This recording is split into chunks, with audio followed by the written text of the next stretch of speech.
فرمایا کہ اللہ تبارک و تعالی نے ارشاد فرمایا ہے کہ ما یلفظ من قول الا لدیہ رقیب عتید، یعنی انسان جو بات بھی زبان سے نکالتا ہے تو اللہ تعالیٰ کی طرف سے اس کا ایک نگراں تیار رہتا ہے جو اس کو محفوظ کرتا ہے۔ اور رسول اللہ صلی اللہ علیہ وسلم نے ارشاد فرمایا کہ من صمت نجا،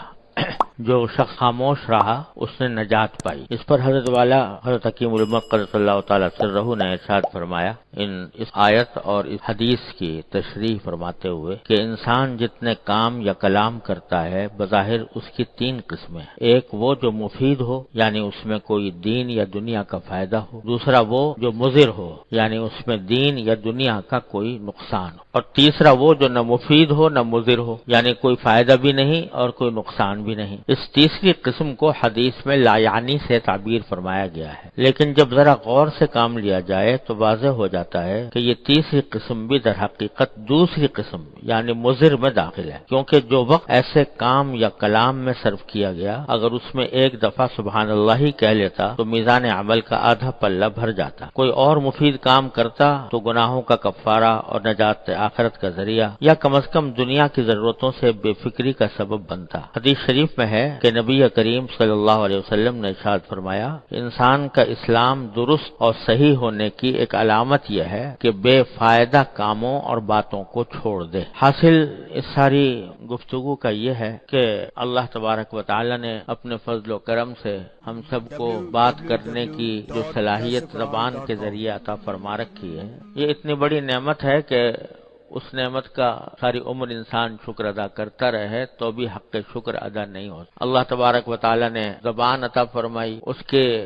اندر گویائی عطا فرمائی، یعنی بولنے کی طاقت عطا فرمائی۔ اگر کسی آدمی کو بیٹھے بٹھائے بولنے کی طاقت کی سلب ہو جائے تو اللہ بچائے کتنی بڑی آفت، کتنی بڑی مصیبت اس کو سمجھے گا، اور اس کو دور کرنے کے لیے اور گویائی کو بحال کرنے کے لیے کیا کچھ جتن نہیں کرے گا، کتنے پیسے خرچ کر دے گا، کتنے ڈاکٹروں کے پاس کے چکر لگائے گا، کتنے ہسپتالوں کے چکر لگائے گا کہ کسی طرح میری گویائی بحال ہو۔ اللہ تبارک و تعالیٰ نے اپنے فضل و کرم سے بے مانگے بیٹھے بٹھائے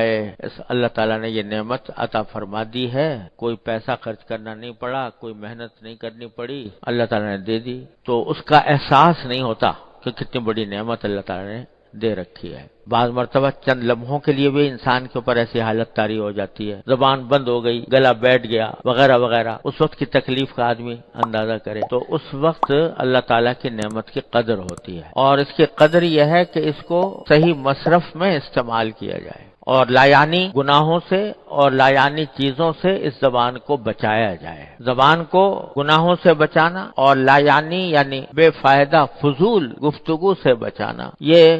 ایمان کی علامت قرار دی ہے۔ حدیث میں اس کو ایمان کی علامت قرار دیا گیا ہے، اور اگر یہ اہتمام نہ ہو، زبان کو کھلی چھوٹ دے رکھی ہے کہ جو چاہے بولتی رہے، جو چاہے کہتی رہے، تو اس کے نتیجے میں یہی زبان انسان کو اللہ بچائے جہنم میں ڈال دیتی۔ حدیث میں رسول کریم سرورت عالم صلی اللہ علیہ وسلم کا یہ ارشاد مروی ہے کہ فرمایا کہ لوگوں کو جہنم کے اندر اوندھے منہ گرانے والی کوئی چیز اتنی خطرناک نہیں ہے جتنی انسان کی زبان ہے۔ اس کے غلط استعمال کی وجہ سے بے شمار انسان جہنم میں اوندھے منہ ڈالے جائیں گے۔ اعوذ باللہ العلی العظیم۔